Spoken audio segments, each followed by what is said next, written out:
What's going on, people? It's your man, the White B. Once again, big shout out to my dog, Martin Skirsis, for coming through and boosting up the coin. So, the Cabal vape, man. These Cabal juices killing man slowly, killing these light skinned lungs every day we breathe. You best believe it. So,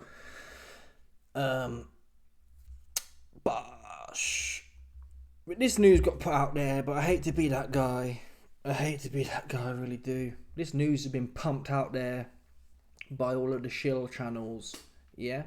Moses Atama will look to reach contender status. He's in the process of finalising a deal to meet Dillian White on August 16th in Riyadh, Saudi Arabia. Sources tell Mike Coppinger, who is now a Ring Magazine employee. Listen, let's take the news at face value to start off with before I hit you with the Johnny Bosh expose. Yeah? At face value, if this was to happen, I'm not a hater. That last fight was stinky. Didn't need to be done.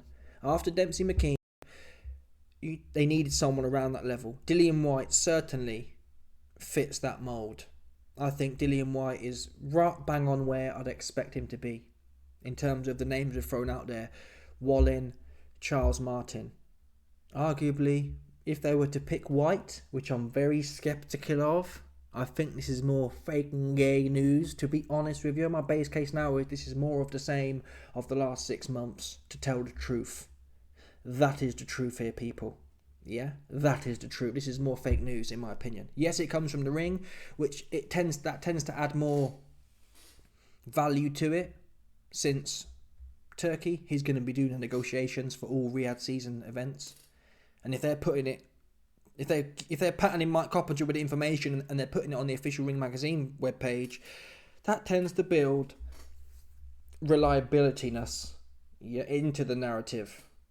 However, in a minute I'm going to show you some things where it's like Frank Warren comes out and says, now is Frank Warren doing an okie doke? Bait and switch? Is he trying to control the information until they're ready to announce? Possible, but Turkey's already boshed it out there, to be fair. But anyway, before we get to that, let's assume it is Dillian White. Good pick. I wouldn't have been unhappy. I think it's probably one of the better picks, one of the smarter picks, to be fair. I really do.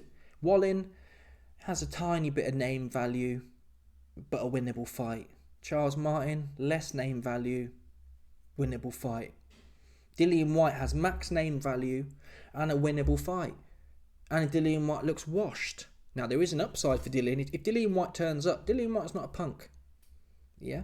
He's not a punk. Very experienced. He looked bad against Tete. Is it possible he's fell off? Is it possible he's shot to bits? Yes. But if he's not, and that was a bad camp, although he's had a few bad camps, that hammer fight was shocking. He looked finished in that. So there's a trend here that Dillian White's finished. That said, you can't really say someone's finished or not until they get in there with someone decent. And you can fully write their career off. Often fighters, rightly or wrongly, they struggle to get in shape / struggle to lock in for lesser opponents. They don't come in sharp. Yeah? A sharp Dillian White, or any Dillian White, that's good for Itauma.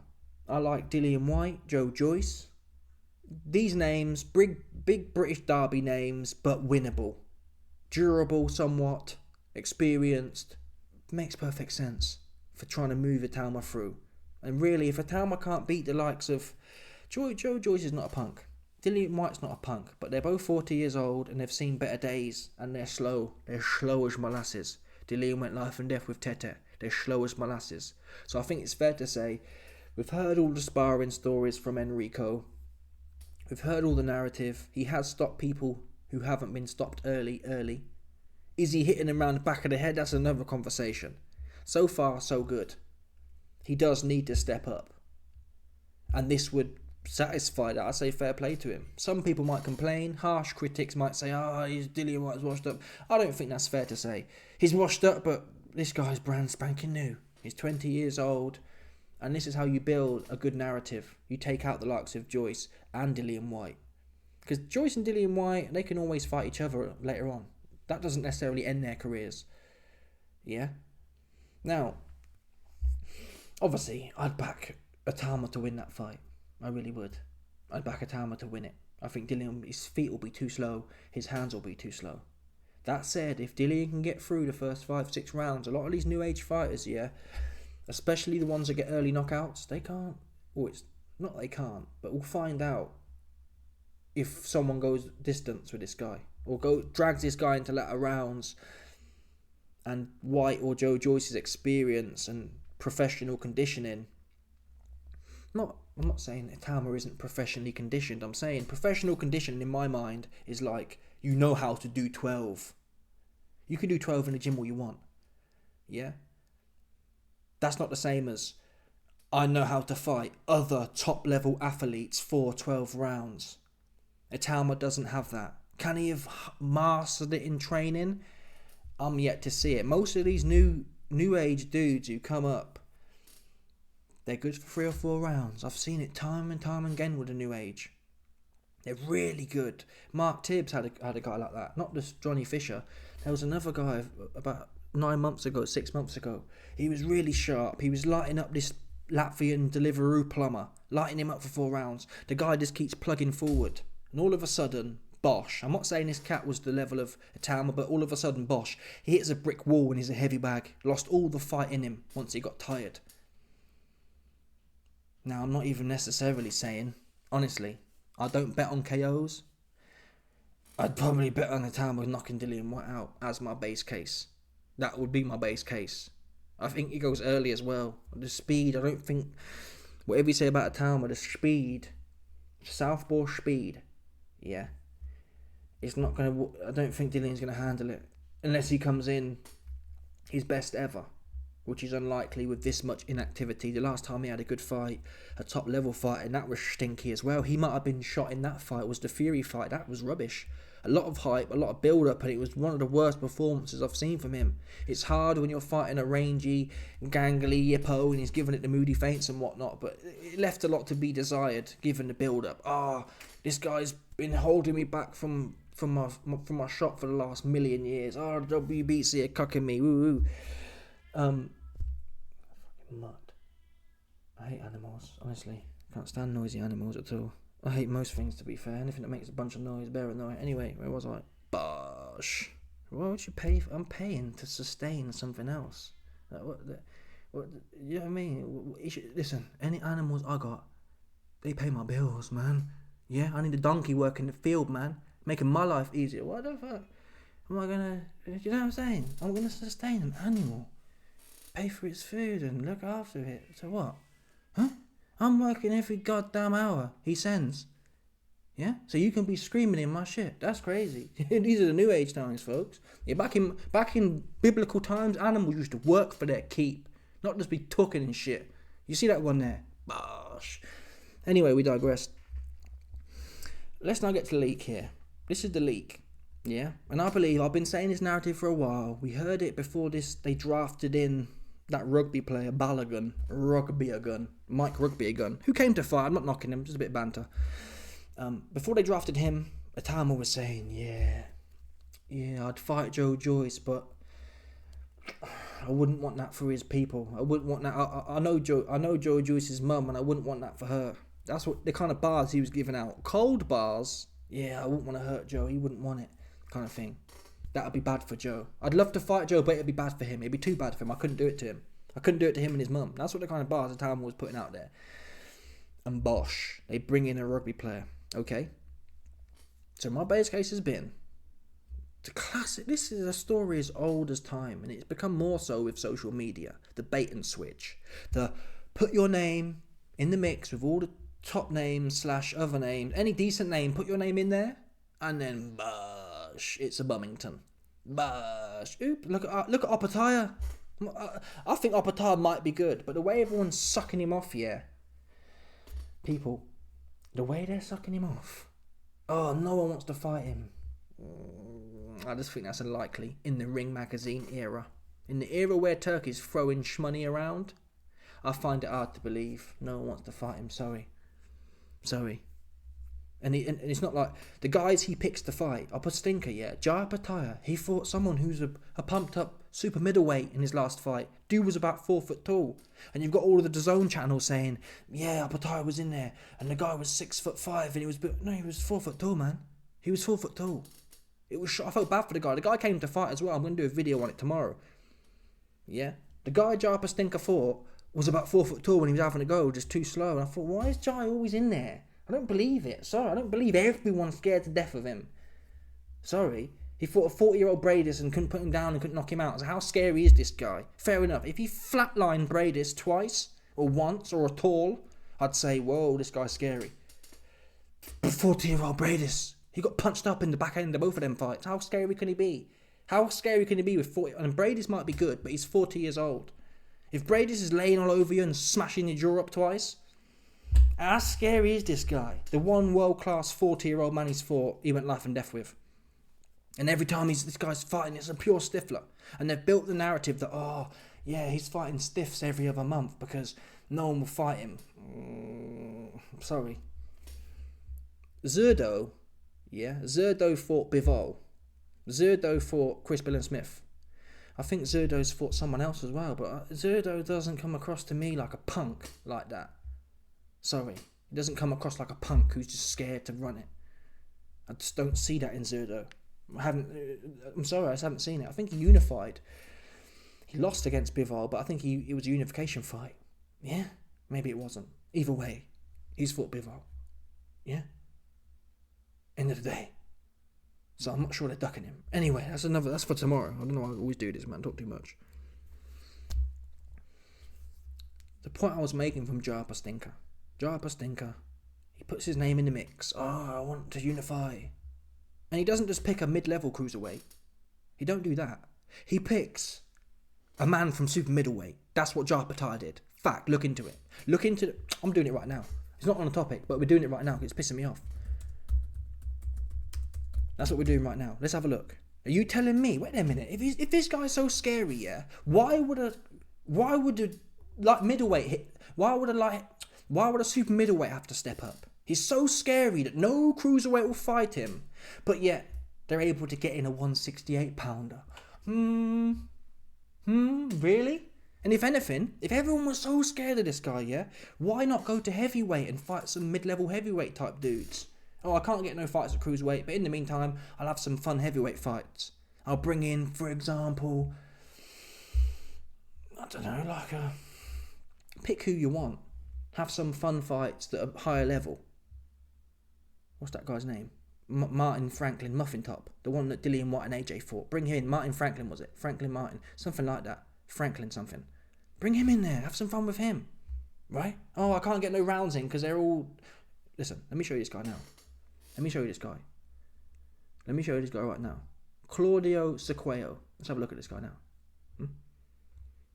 Oh, they even got his weights on there. People, this guy. They've even got his weights on here. I'm telling you now, this guy's a light heavyweight. That's the truth. Let me see if I can check it from the record here. Come on, man, put me on. Take my word for it, man. He's a light heavyweight. Let me show you the footage right now. That's what I'm going to do. He's a light heavyweight. Let me show you right now, because you're pissing me off. You man doing too much on Jai Opetaia. I can't believe we're doing this now. We're supposed to be talking about this other one, but it's pissed me off too much. Sorry.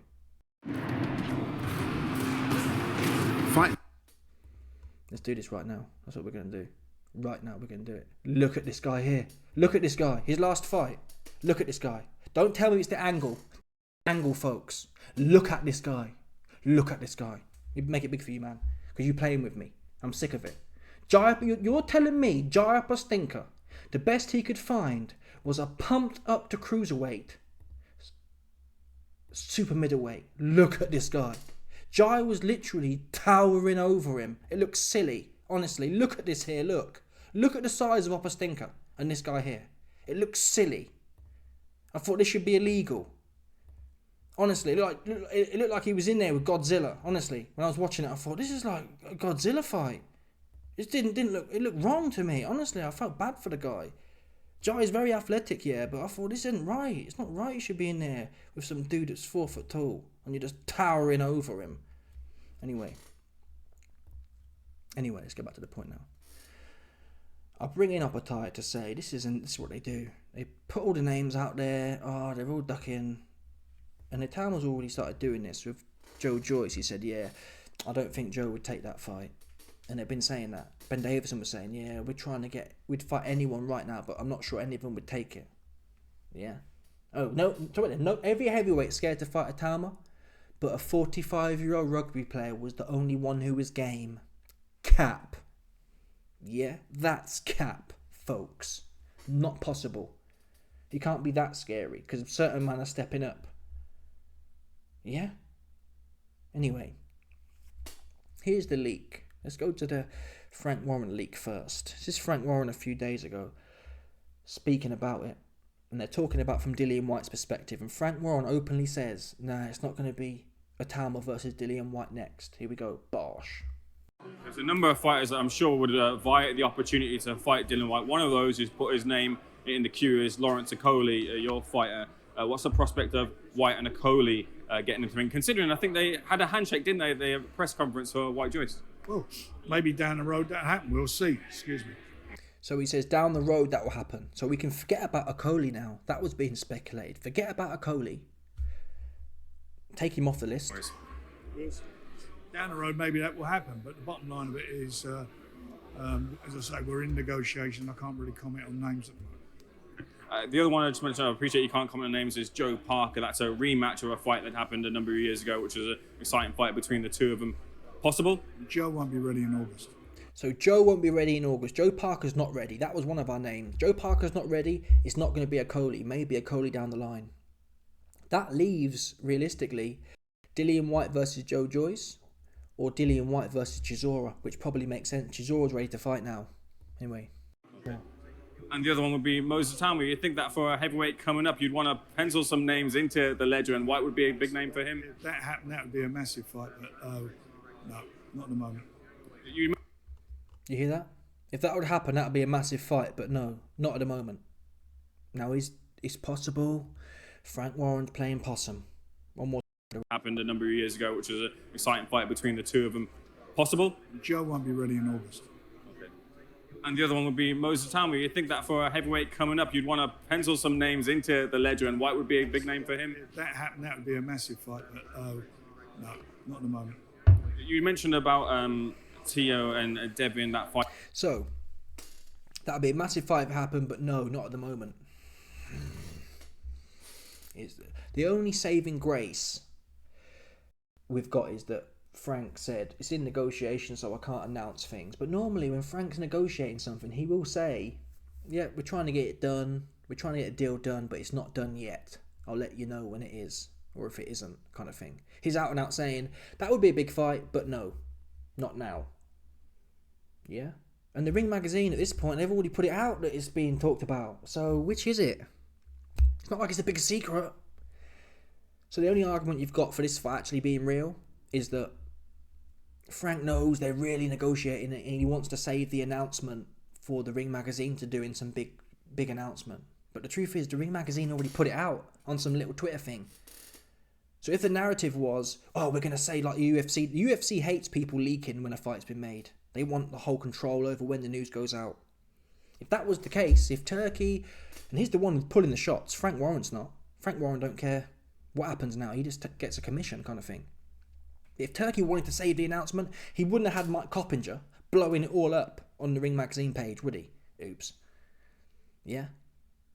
So, at this point, it's looking to me like it feels like a bit of cappy. It feels like a bit of cucky. Not to mention, logically speaking, I'm not sure. Frank Warren earlier in this interview also says, yeah, Dillian White's got a good chance to make some big money. So he's explaining why Dillian White pulled out of the Fabio Wardley Argus card. Yeah? Frank Warren's explaining why Dillian White pulled out of the Fabio Wardley Argus card. Yeah? And Frank Warren says, well, he pulled out because he don't want to get injured before he has the opportunity to make an catastrophic amount of shmoney. Okay? Now, is Atama versus Dillian White a catastrophic amount of shmoney? The only way that could ever be the case is if Turkey's just, which he has, I've been hearing that Ryan Garcia got 20 mil to fight, what's his name? Romero. If that's true, I think a lot of these numbers must be fake. Why would you pay that? That's crazy. That's crazy, folks. But if them numbers are really being thrown around, and Turkey likes Atama, Turkey was trying to set up the Usyk versus Atama fight. If Turkey's being titillated by Itauma, he might just say, yeah, Dillian, here's 4 mil. Dillian made like 7 or something like that against Fury. So it's still possible that it is Dillian White. And that's what Frank's referring to when he says there's a massive amount of money that he had to drop out. More realistically, though, in my opinion, is the Chisora fight. The Chisora fight is a big fight. British barn burner. History there. That's a big fight for the masses. It's a shame, really. They probably should have put that. If there'd have been enough time, Chisora versus White should have been the chief support in London for Dubois versus Usyk. That's where it should have been. Co-main. Well, you get the point. The second in command. I assume they won't have another UK fight until September, October, maybe, if at all. So, anyway, scrap that for a second. Dillian White versus Chisora makes more sense commercially, unless Turkey is just throwing money at it, which he might do.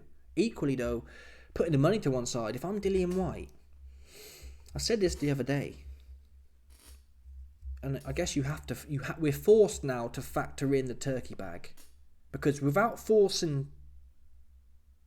being forced to calculate and factor in the Turkey bag, Dillian White versus Joe Joyce is a bigger fight than Itauma. Dillian White and Chisora is a bigger fight than Atama. So the only thing we're hoping here is that Turkey just wants to pay Dillian White loads to get knocked out by Atama. Outside of that, which is possible, but outside of that, Dillian White's not going to fight Atama when he can make similar money, or even less money. It might be better for Dillian to make less money fighting Chisora or Joyce, because it's a fight even if you lost to Chisora, it wouldn't be the end of the world. If you lost to Joyce, it wouldn't be the end of the world. If you lost to Joyce, yeah, let's say Dillian White lost to Joyce and or Chisora. Guess what? You can still get knocked out by Atama. Yeah? That Atama bread's still there. It's gone nowhere. Right? Because Atama would have had one fight, most likely against a stiff, in that time. So let's say for example, Itauma fights Otto Wallin or Charles Martin in July and or August of this year. Dillian White could fight Chisora in August, get beat by Chisora, for example, and then fight Atama in December of this year, right? No problem. Or February. That's still going to be, whether Chisora beats Dillian White or not, for someone at Moser Atama's level, that's still going to be I still wouldn't argue at that. End of the day, I'd say whatever. It probably makes sense to build him. Even if Dillian White looks finished. I mean, if Chisora sparkles, if he sparkled Dillian, which I doubt, because he didn't sparkle Otto Wallin. But if he did, that might affect it. But if Dillian White's in a competitive fight with Chisora and loses on points, he still holds the Moser Atama value. He can still grab that turkey bag. On the flip side, if Atama sparks Dillian White, that does damage. The Joe Joyce fight's still there, but the Chisora fight, I mean, that's still there too. But it's the order of doing it. Because now, if Dillian White beats Chisora, he's laughing. He's now can negotiate even more money for Atama. If Dillian White loses Chisora, which is, in my opinion, at this point, Chisora is the biggest favourite he's ever been against Dillian White at this point. Yeah. And if you beat Chisora, who's looked the best he ever has, really, who's having the best momentum in his career yet, you'll then got a much bigger negotiation tool to fight Atama. At this point, it's like you're negotiating with no leverage. So if I was Dillian White, I wouldn't necessarily. He might listen. Fighters are going to believe they're going to win. Dillian might believe he's going to box Atama up, and I wouldn't be shocked if he. Well, I would be shocked, but I've seen crazier things. I've seen crazier things than Dillian White handling Atama. It wouldn't be the craziest thing I've ever seen. I've just seen Wardley get boxed up. Not the same circumstance, but you get the point. I didn't expect that. I didn't see that coming as such. And neither did the masses. That's why it was a 4-1, 3-1 favourite for Wardley. Who else was there recently? Anyway, there's loads of examples of things not going how you expect. here's the bars now.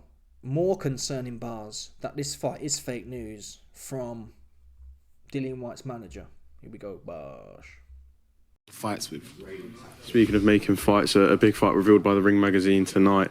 Man, you know very, very well, man. You've been very close with Dillian White. He'll be taking on Moses Itauma in Riyadh on August 16th. When did the discussions first come up for this fight? Especially when we look at the week that we've seen with Dillian. Obviously, he was meant to be on the card tonight. Is that the reason why we didn't see him tonight, because of the discussions of this? Yeah, so discussions are still ongoing. You know, we've not committed to anything. Moses is one of the opponents that we're speaking to. But again, Dillian is serious about his business. He wants to fight the best fighters. He's not just saying it, and we want to discuss and talk with whoever believes that they're the best. So, you know, it will be a fantastic fight with him and Moses. I think everyone's already writing Dillian off, so that'll be motivation. Dillian's training, you know, he's ready, he's active. So it's gonna be a good one if it does happen. Okay, so therein lies the bottom line here, yeah? Dillian White's manager says, Itauma is one of a few. Okay, and I tend to believe that. We've gone through the list already. There's other much more winnable fights, much less controversial fights from Dillian White's career's point. If you get sparked by a prospect, as good as he may be, who wants to be that guy at this point in Dillian's career? Maybe after, let's say, he lost to Chisora and then lost to Joe Joyce. Maybe then, once you've soaked up the British Derby coins, why not? Have a go. But at this point, no one's fully written him off yet. Dude is going there. Now, we've speculated that, well, maybe this fight does happen, Atama versus White, because Turkey is putting this money up. The bars here from Dillian White's manager expose that narrative. Why? Listen, if Turkey Halal Sheikh had come to Dillian White's manager and said, listen, here's 10 million, here's 10 large schmillions. I'm paying you 10 large schmillions, your highest ever payday. If it was a stupid amount of money, right, and he's being offered 10 for Atama and 2 or 3 for Dillian White, sorry, for Chisora or Joe Joyce or something like that, guess what? Dillian White's manager is unlikely to be sitting there saying, yeah, he's one of a few. You'd be saying, I guess you can argue it's a negotiation tactic. You don't want people to know that you're gagging for it and you're desperate. I'm desperate because it's the only opportunity. We've got a good manager and a good negotiator. We'll say we've got options, so we're not in a rush to do anything. Give us better numbers. So is this a public negotiation tactic? We're doing too much mental maths here. Let's go to the basic. A lot of these managers, they ain't thinking 5-dimensional chess here. I think most likely Atama's one of the guys that's been offered, and they're not going to take it. Why would they? And I don't necessarily think it's a duck at this point from Dillian. Atama, unless the money's right, why would you get in there with him for? At 36, why would Dillian White get in there with him? Atama, for me, where is he ranked in the British rankings? We know Adelaide's tied up with Jamie TKV. Is Atama going to completely skirt that? Skip it? I don't know, but he can maybe get in the look there. That's going to be another 6 to 9 months out though, so maybe it's not realistic. What about fighting some young prospects? What young heavyweights do we have? Johnny Fisher, if he'd have beat Dave Allen, that might have been there. I guess you can even argue Atama versus Dave Allen. Again, don't make much sense. Dillian White versus Dave Allen in August. Dave Allen doesn't necessarily want it. He wants to do new fights, apparently. I think I'd have Dave winning that. Honestly, I'm sorry. I think Dave locked in. I'd have him winning that, to be fair. Dillian's crafty, though. I'm not writing him off. But yeah, that'd be my base case. Anyway, let's see what happens here. All I'll say is, as I've been saying, I don't really care if it's Dillian. That obviously would be a great fight. Joe Joyce, that would be an entertaining fight. But I don't necessarily care if it's either one of them two. As long as it is people of the ilk. Dillian White. For me, these are the names I have in my mind now. Dillian White. Dillian White. Slow Joyce. Jermaine Franklin. Charles Martin even. I think, what's his name? Jared Anderson couldn't stop Charles Martin. Wallin, less so, but I'd take it if it's in August and it's quick turnaround. He's fought in June, he's fought in August, or he fought in late May, he's fought in August. Bosh. Yeah? Even Anslecki Makhmudov. He's a big stiff idiot. Get him in there. Yeah? It's got to be some named top 30 heavyweight now. With some durability. I don't even necessarily like Wallin, but we'd take it. I wouldn't be hating on it, saying he's punking out. If it's not a named opponent, there's something seriously wrong here, is the truth. It's got to be a named opponent. It's got to be. Not a named fresh opponent. Although I'd argue, I don't even think there's many of them who exist. Look at Fabio Wardley, got boxed up, man. He got boxed up bad. So Fabio Wardley in the last few weeks, you might have put him top 5 or certainly top 10 in the unified undisputed rankings. Now it's like, who knows how good he is? You know what I mean? He lost 10 rounds and he won in 10 rounds, which is 30 minutes, I had him winning about 30 seconds of round 1 and about 30 seconds of round 3. So he'd won, what is that? A minute's worth. 1/30th of the fight he won. Yeah, he landed a punch. I'm not knocking him for that, but that's the truth. Anyway, let's see what happens. Let me know your thoughts, people. Smash the like button, subscribe, like the bell, 100%. There's no doubt about this. Some people stop it. Yep. Bye.